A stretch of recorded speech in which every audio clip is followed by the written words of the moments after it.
Namo tassa bhagavato arahato samma sambuddhassa. I am very pleased to welcome Bhante Rahula. Bhante is with us here tonight to deliver a very auspicious and important Dhamma talk. So thank you, Bhante. Sadhu, sadhu, sadhu. Namo tassa bhagavato arahato samma sambuddhassa. I pay homage to the Blessed One, the Worthy One, the fully enlightened One.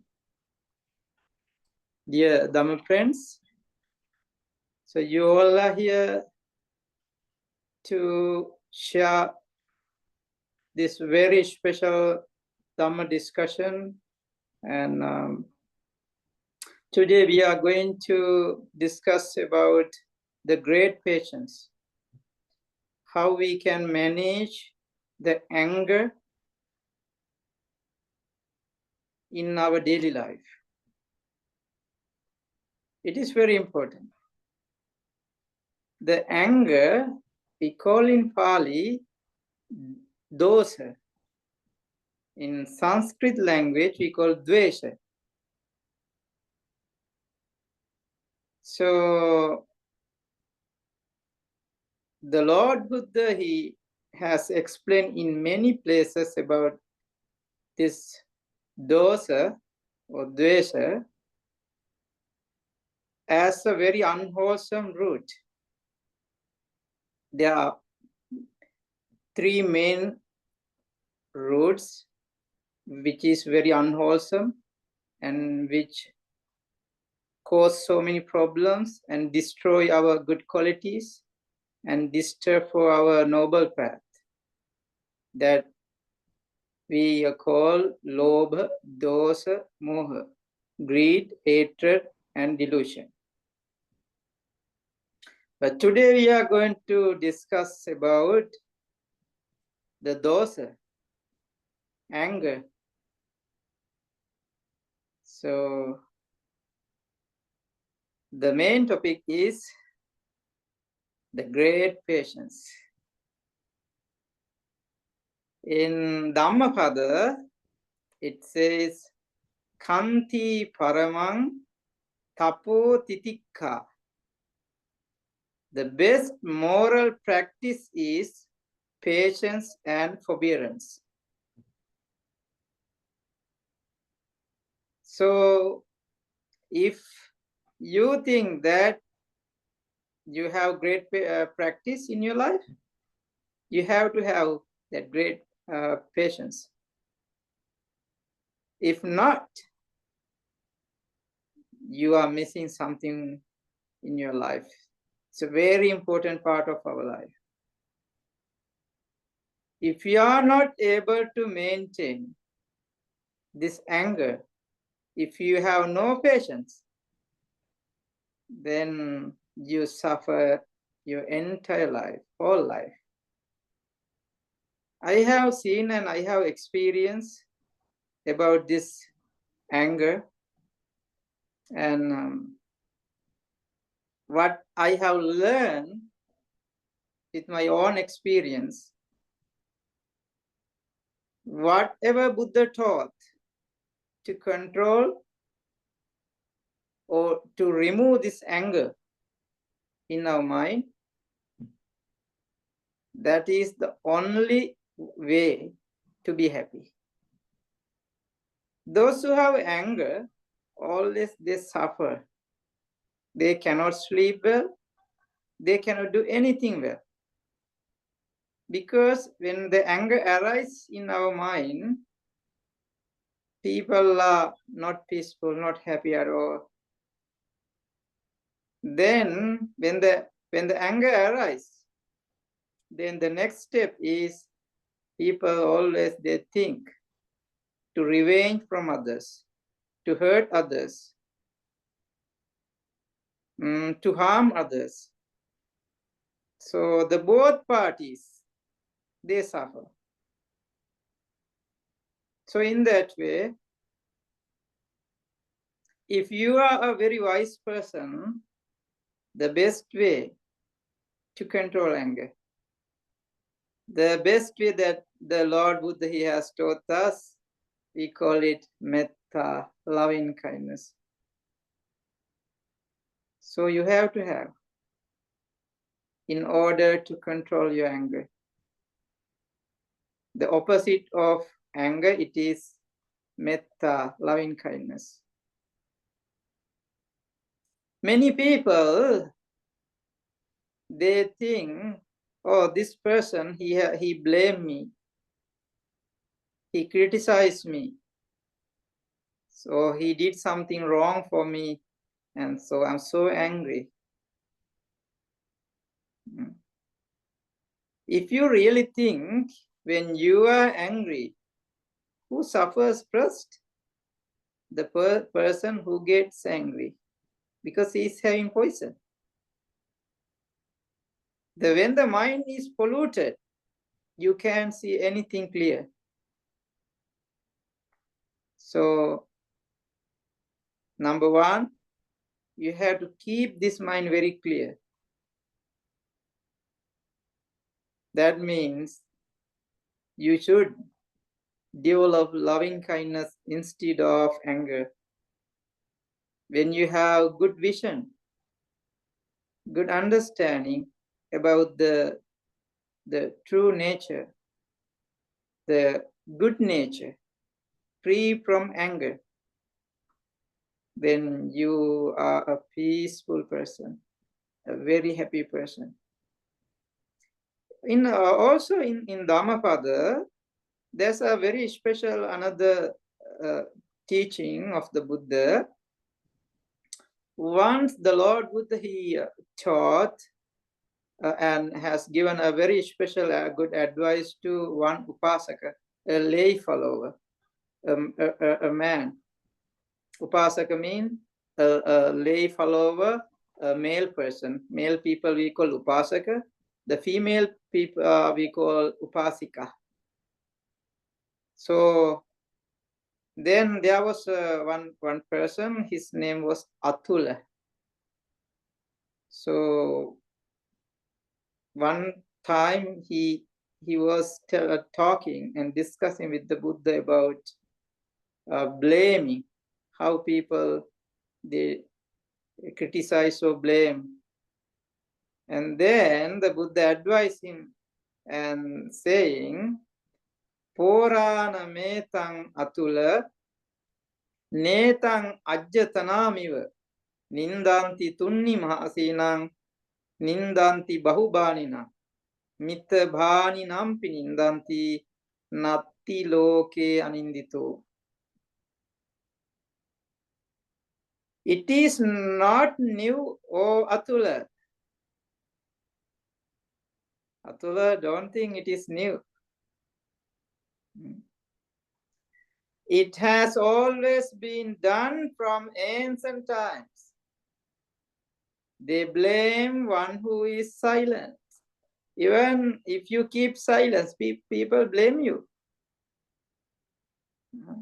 I know sometimes some people, when someone keep very silent, they criticize and blame and saying,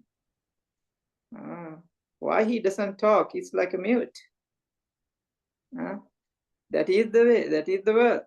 Because these people, those who have not seen the light, that means the truth, those who have no wisdom, they are ready to criticize others.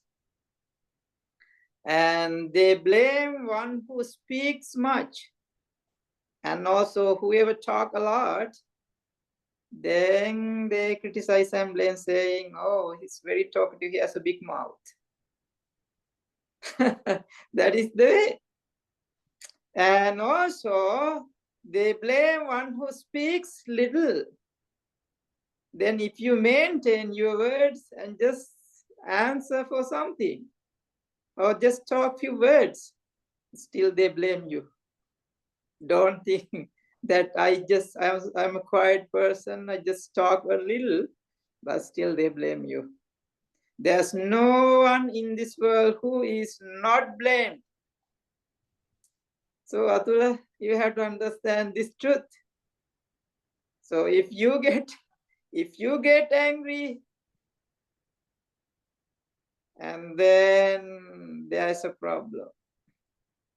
When they blame you for some reason or without any reason, if they blame, and then you get angry. And then you yourself try to improve those unwholesome thoughts, angry thoughts.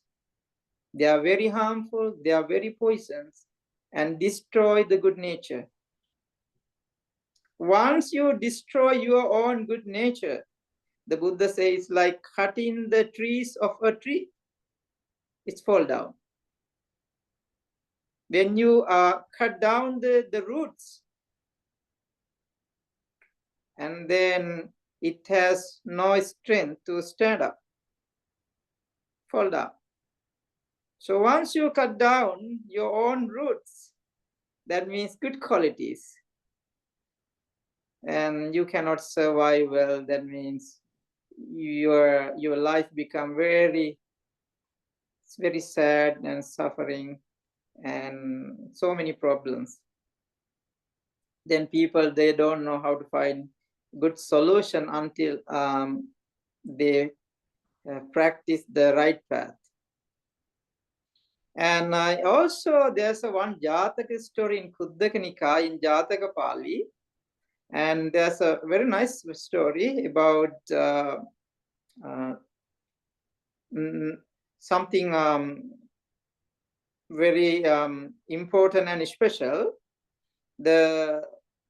If I'm going to talk the story, it's a long story, but I just would like to share only one short advice that I have learned from the story. And it says the king who was like about to die, because it is not a natural death. Another king invaded the country. Now he's getting ready. That means the king who invaded, he's now trying to kill the king, the other one. And then his son was hiding because he went out to study into other state. And somehow during this time, the son came back, and he was hiding, and he was very sad and crying. When the king saw his son, he advised the son, saying, Tata digampas marasa. Tata means the son.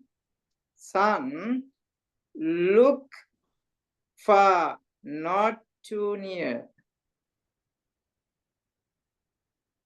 It has a great meaning. Don't get angry right now, right away.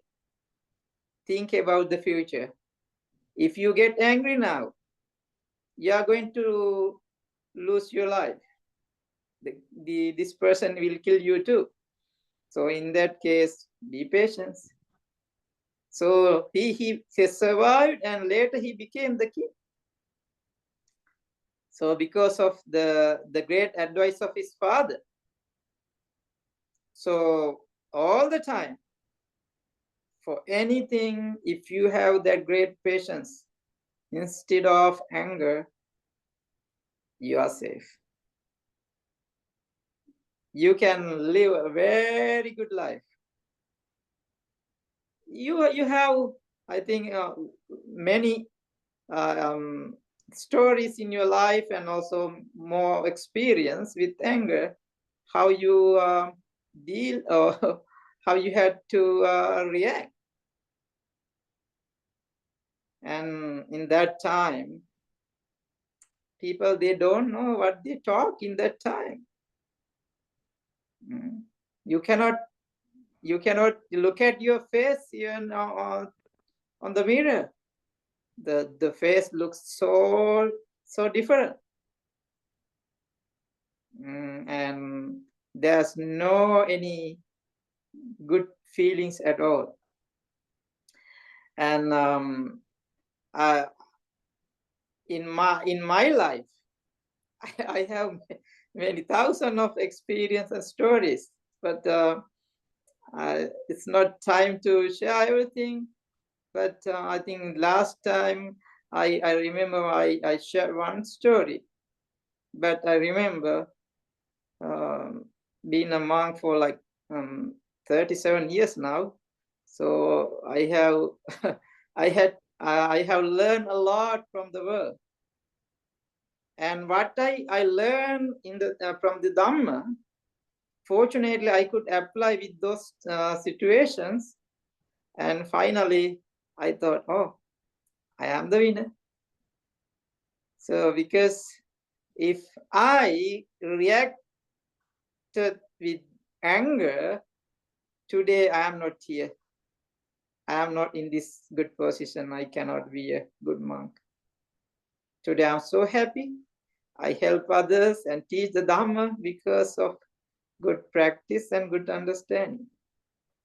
I apply that the Dhamma nature during that situation, those situations, I could overcome from anger and no harm to me and also anyone. That is the best thing. So there's one discourse in Tipitaka we call Samyutta Nikaya, a very special discourse. The name of the sutta is Akkosa Sutta. Akkosa means insult. So on one occasion, the Blessed One was staying near Rajagha in the bamboo grove, the squirrel sanctuary. So the Lord Buddha, one time he was staying in that special place, squirrel sanctuary. There were more squirrels. Like there are certain places in Tipitaka, and one is Migadahaya. Migadahaya means deer park. So here, Kalandaka Nivapa means Kalandaka means the squirrels. So there were more squirrels like deers in the deer park. Then the Brahman Akkosa Bharadwaja heard that a Brahman of the Bharadwaja clan had gone forth from the home life into homelessness in the presence of the Blessed One.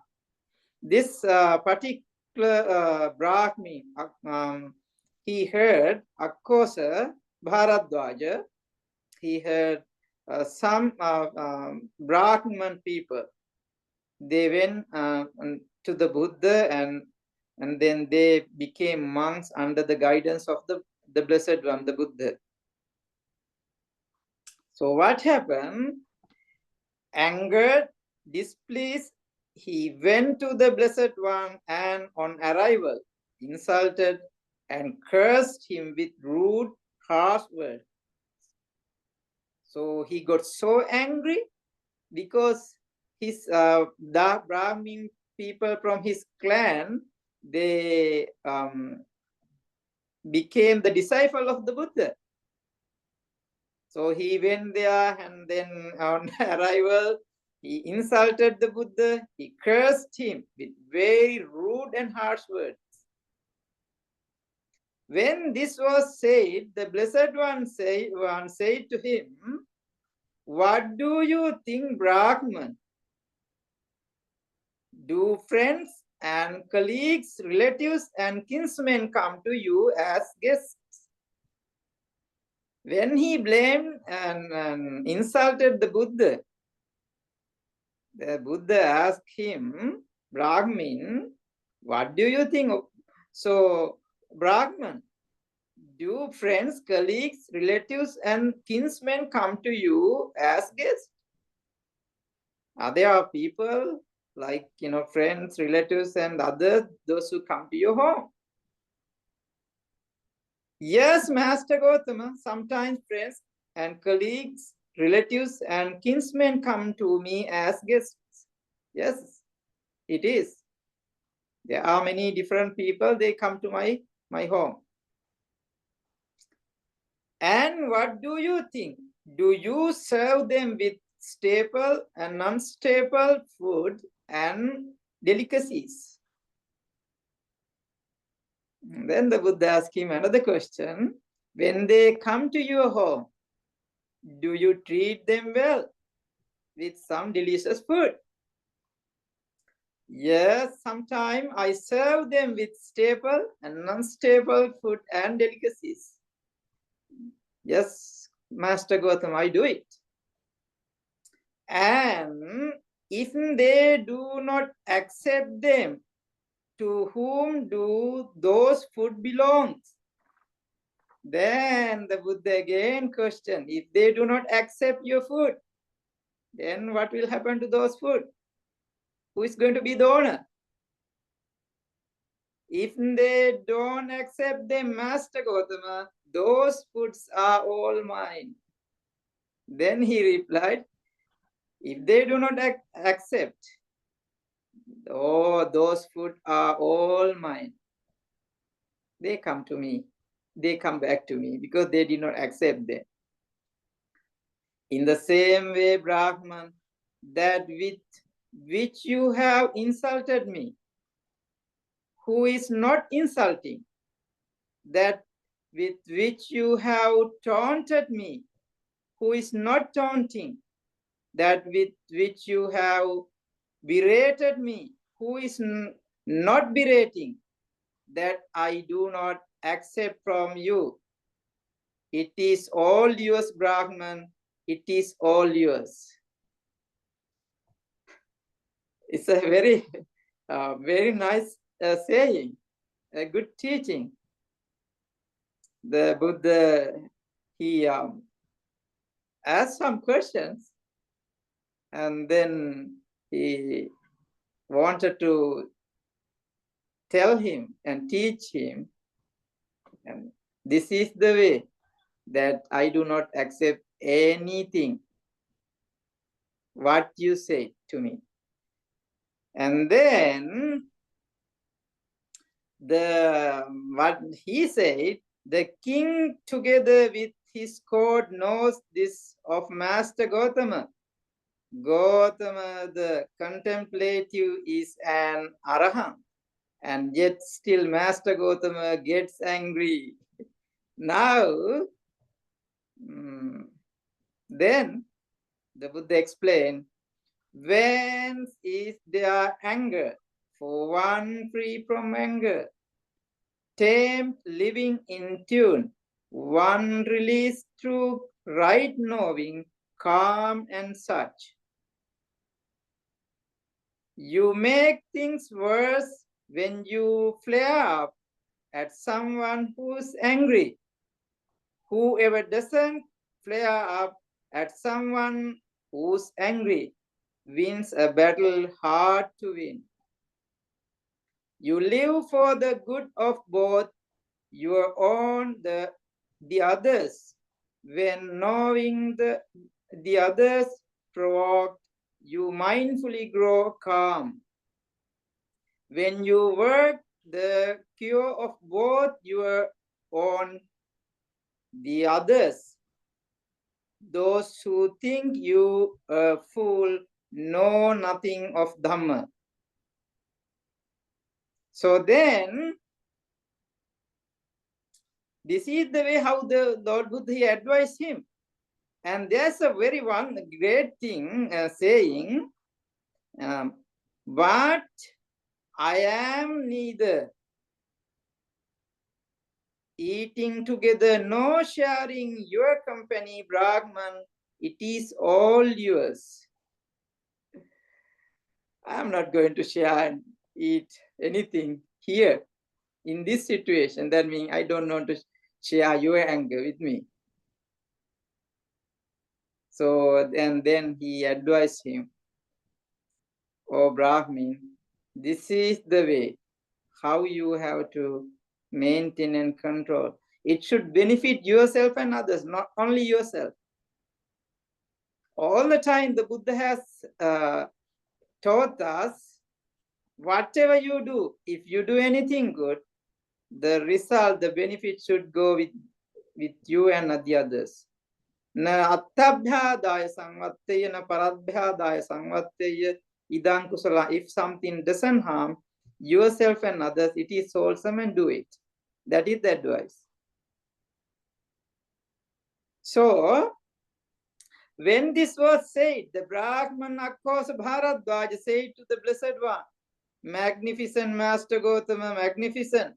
Just as if he were to place right up what was overturned, to reveal what was hidden, to show the way to one who was lost, or to carry a lamp into the dark, so that those with eyes could see forms. In the same way has Master Gautama, through many lines of reasoning, made the Dhamma clear. I go to the Blessed One for the refuge, to the Dhamma, to the community of monks. Let me obtain the going forth in Master Gautama's presence. Let me obtain admissions. So when he learned this peaceful, great, noble teachings, he was so happy. He never expected such things, because he went to the Buddha to blame and insult, to criticize and to insult. Finally, the Buddha, he gave him a good lesson, and good he taught him a Dhamma. Then he thought, oh, wonderful. He is such a wonderful person who is very calm, quiet, and peaceful, and he is sharing and giving me great directions to be calm, not to get angry. And then he thought, this path is very clear. Let me become a monk. And then he asked the permission, and then he got the admission, and then he became a monk. And soon after becoming a monk, he attained to Arahanthood and meditating for several months. So he became an enlightened monk who came to insult and blame the Buddha. That is the way how the Buddha trained people, how he taught the Dhamma. Now, you have a chance to question if you have anything to ask me regarding this topic about Dhamma, anger, patience, anything. If you have any question. Linda, do you have? Anyone? Sean? There's no question at this time, Bhante. All right. You are giving more time for me to teach the same topic. You are not going to disturb. Oh, it's not disturbing. I'm sorry. I think there might be one question. Okay, sure. Bhante, Lord Buddha was silent at some time when people come and ask questions. Yes. Can you give us an incident when Buddha was silent when somebody asked a question? Actually, there are 4 ways how Buddha answers for the questions. There are 4 special systems. So, namely, what the Buddha has explained in Sangyutta Nikaya, in Anguttara Nikaya.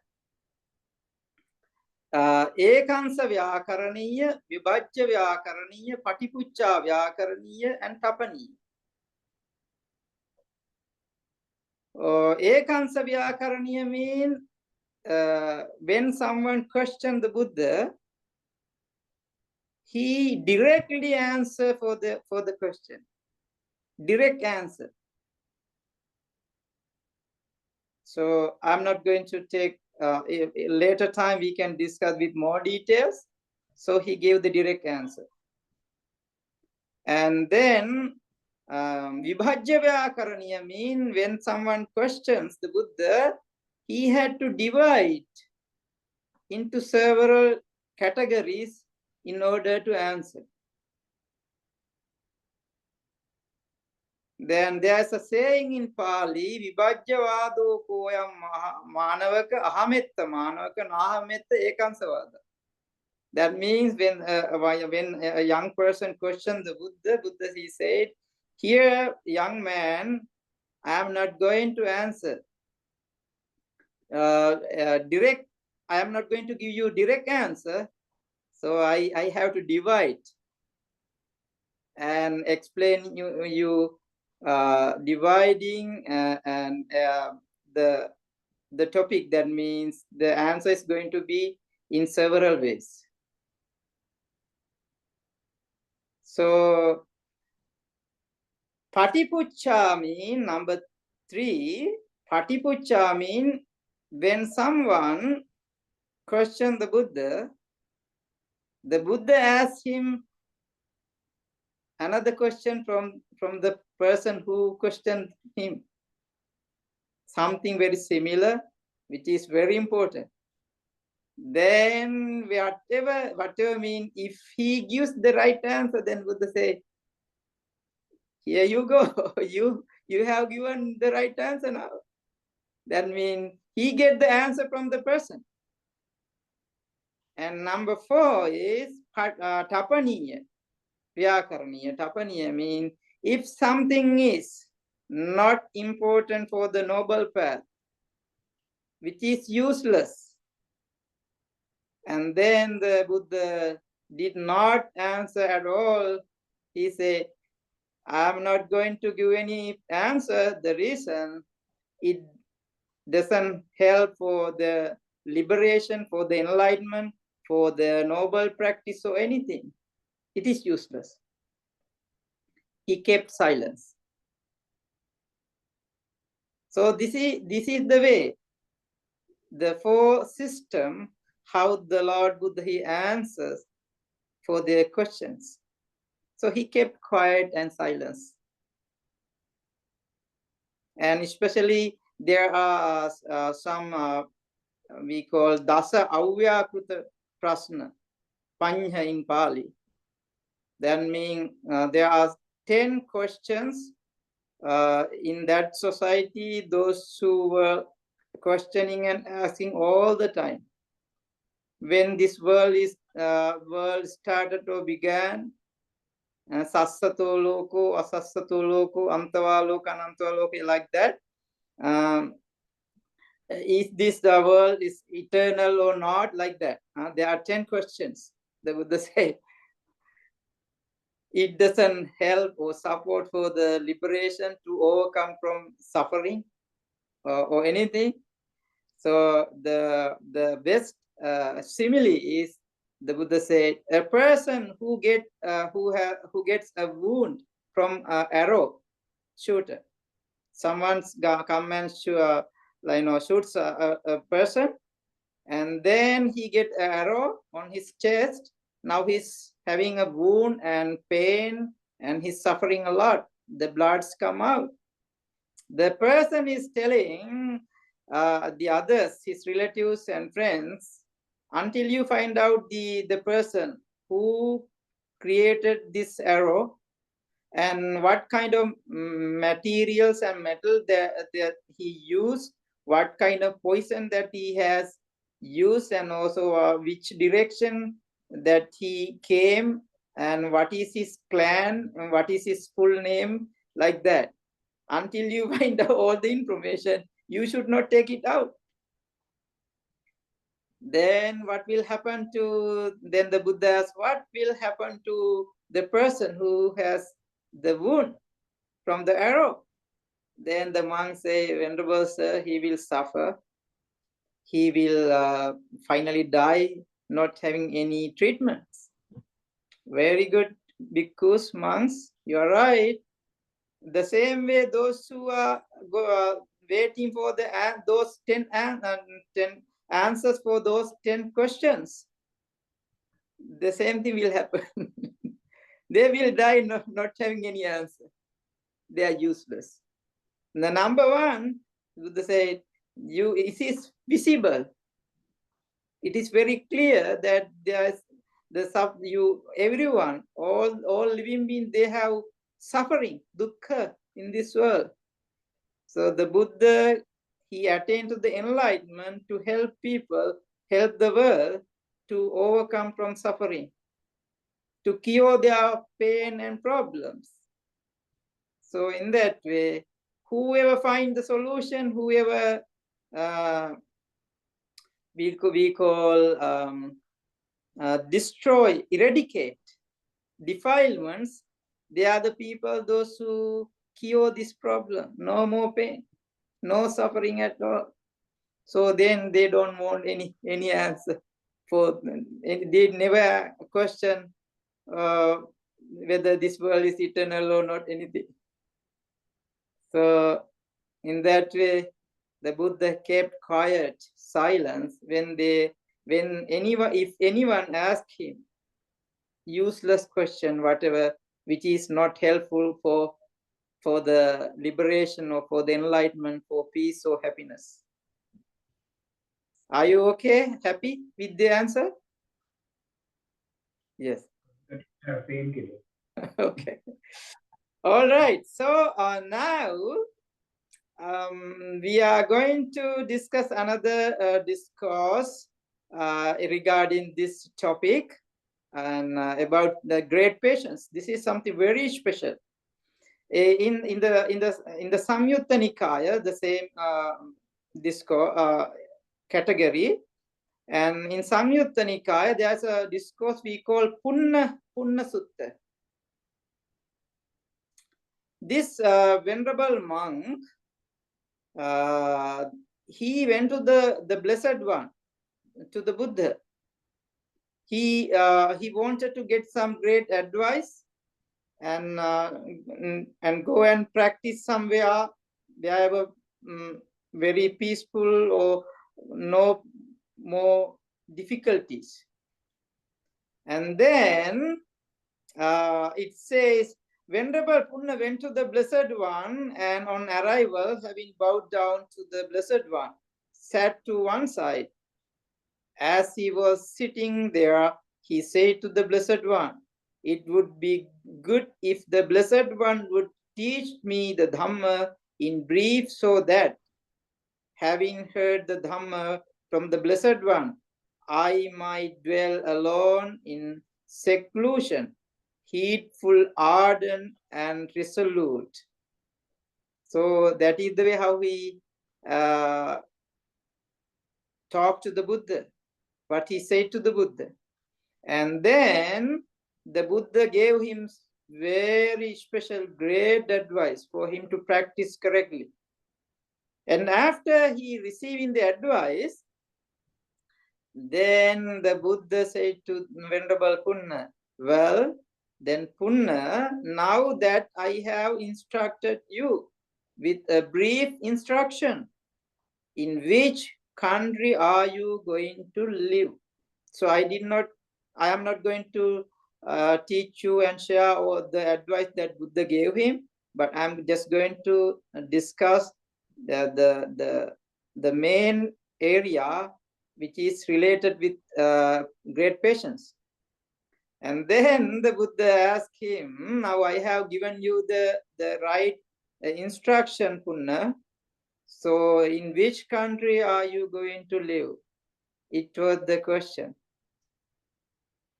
Lord, there is a country called Sunaparanta. I am going to live there. Oh, Venerable Sir, Lord. So there's a country which the name is Sunaparanta. I am going to live there.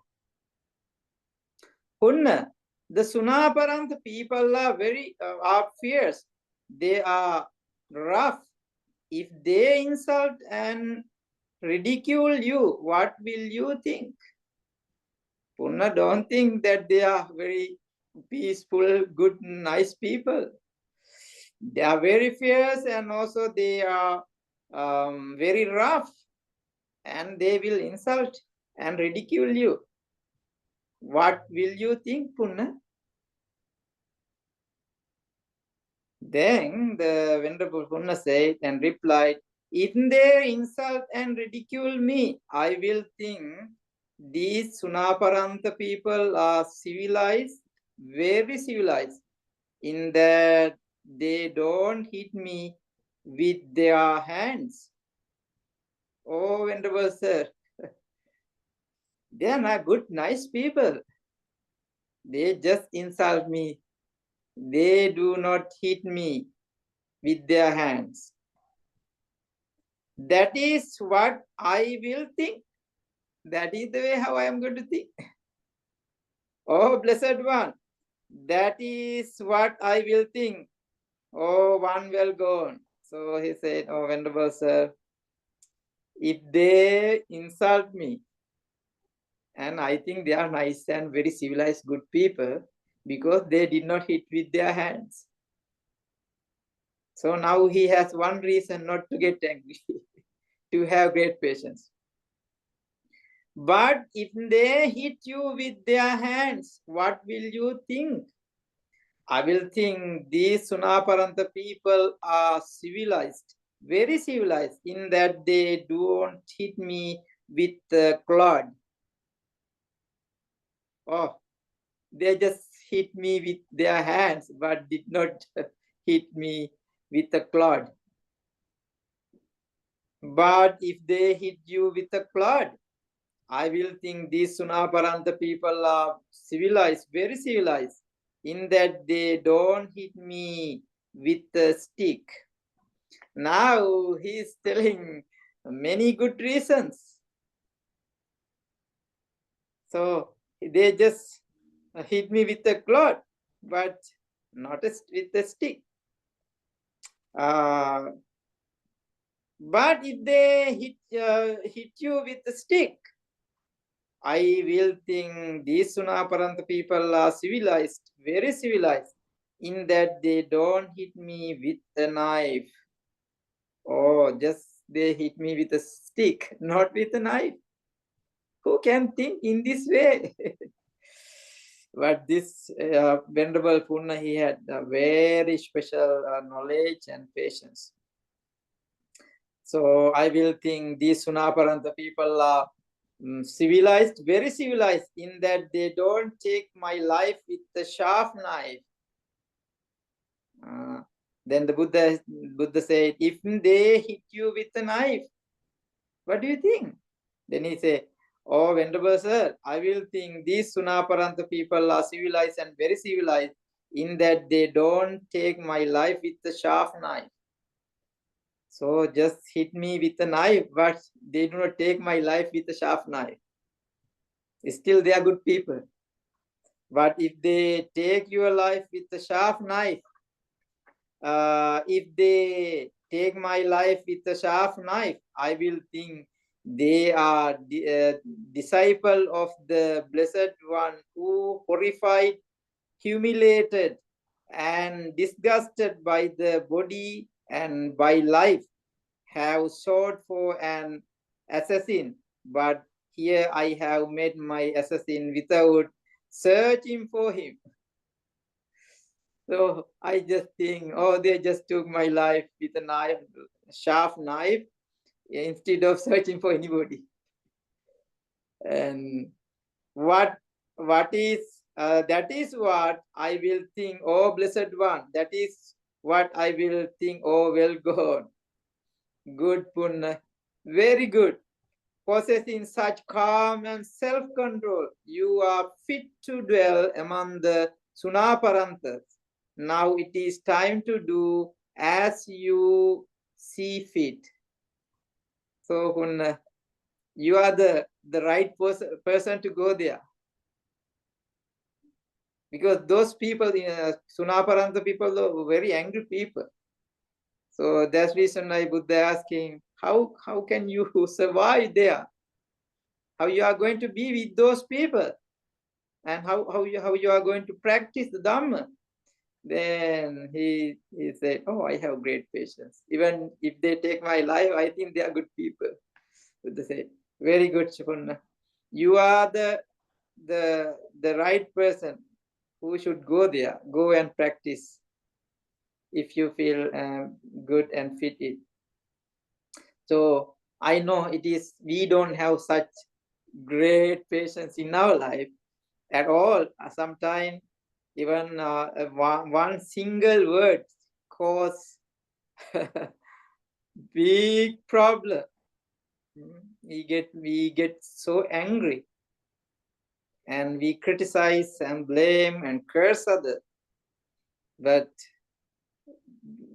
the people, those who practice the teaching of the Noble One, the Buddha, and correctly, they will never follow this kind of harmful practice.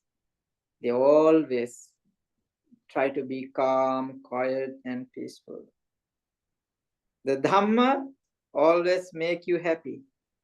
It shows you the right path. The final result is the liberation, what we call the Nibbana. Before Nibbana, you have to enjoy with great happiness and with good feelings, not doing anything wrong and unwholesome. Dhamma is very correct and very clear and pure, and practice well, and then you will find your own happiness, and also the good result come to you. So I'm not going to take long time, but if you have any questions, still you have time. And in that way, you can enjoy your life with good Dhamma practice.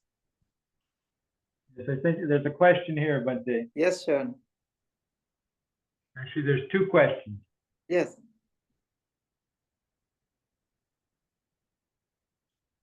What are wholesome boundaries? Mm-hmm. What are wholesome personal boundaries? Okay. Is the question. And then All there's right. the follow-up question after that. Very good. Thank you for asking. Is that from Jason? Okay. Yes. Very good. As I explained you about that what Buddha taught about the judgment.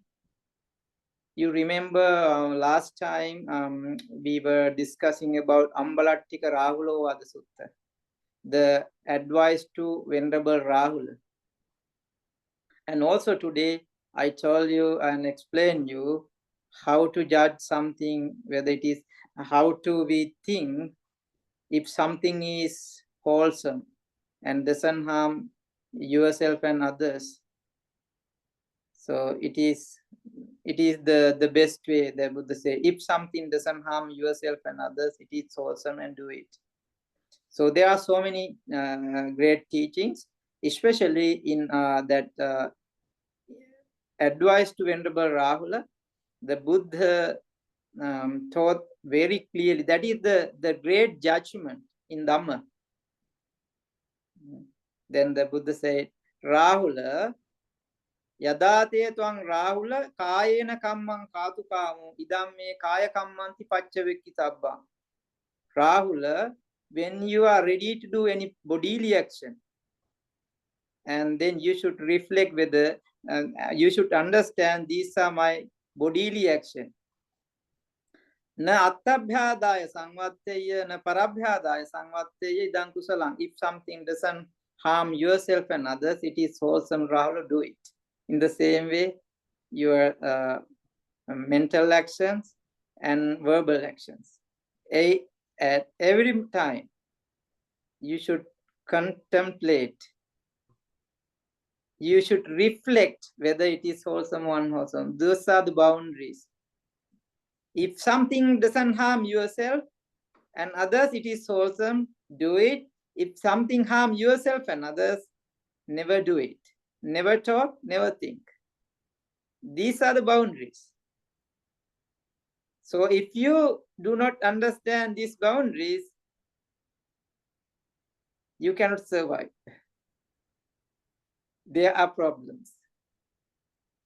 So we should understand the boundaries. Very good. It's a good question. I'm so happy about that. Yes. So are you happy with the answer, Jason? Yes. All right. Thank you. And yes, Sean, is there any other? Yes, there's a follow-up question to that.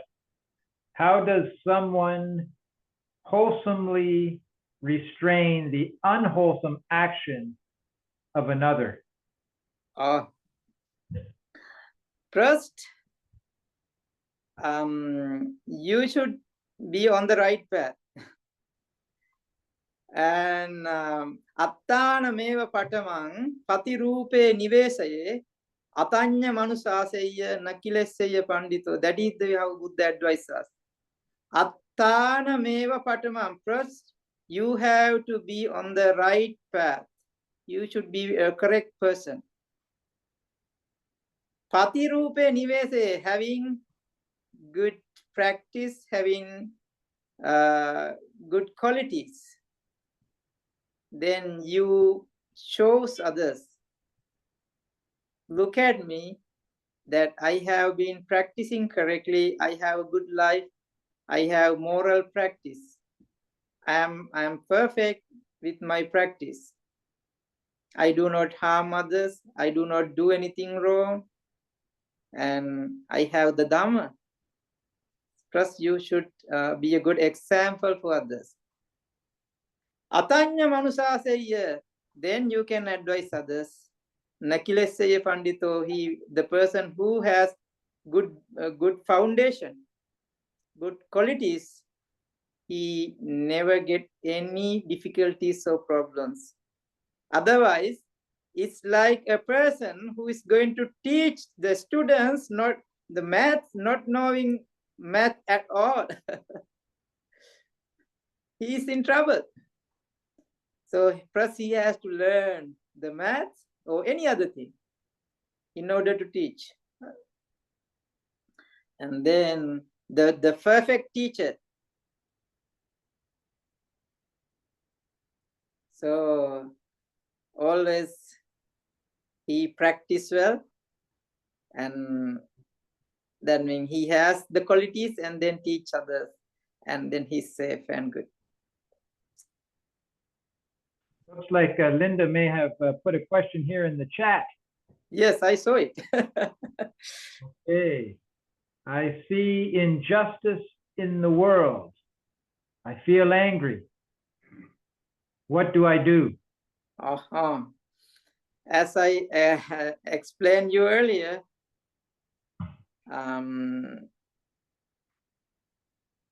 first you should justice about yourself, and we can't do it for others. Once you justify and once you realize and your own nature and what you do, what you think, what you talk, and then you have the perfect understanding whether you are having wholesome thoughts or unwholesome thoughts, whether you are perfect or not, whether you are happy or not. And then you never go with those things, and then you judge yourself, oh, as a good person, I am a very good person. So I have completed many qualities.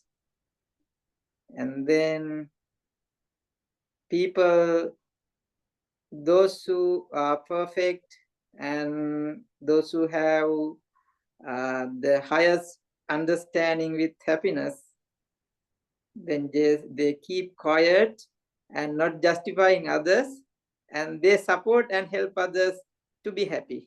to overcome from their errors and problems. That is the way. The number one, in Dhamma, self means you. There are so many teachings about how to protect yourself. Attahave jitan seiyo. If you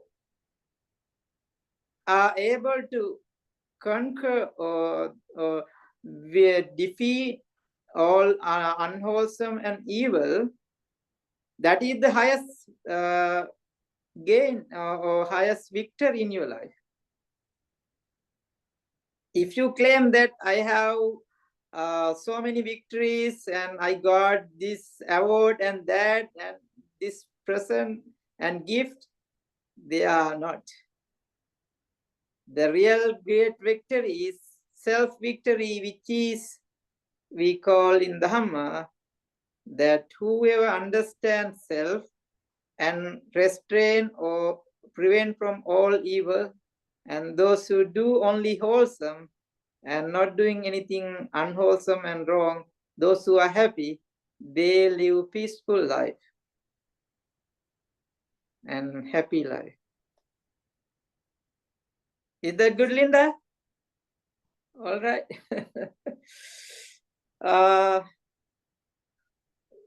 I think all the questions are over. Anyway, I'm so happy. I think all the questions are complete. Thank you, Bhante. You're welcome, Sean. Thank you for organizing this special Dhamma discussion, Sean. And so always you lead others and help others and to share the noble path. It's a great thing. And so today, you all are here and participating with this special Dhamma discussion. I think you learned something. And remember, whenever you get any angry people, whenever you have any angry feeling, and remember that Bhante Rahula, he has taught us to how to control anger, how to overcome from anger, how to develop the patience according to the teaching of the Buddha. Then you will enjoy your life and whole life because you don't have any wound. Those who have wounds, they have pain because these we call unwholesome thoughts make some wounds in our mind. They are very dangerous, very harmful.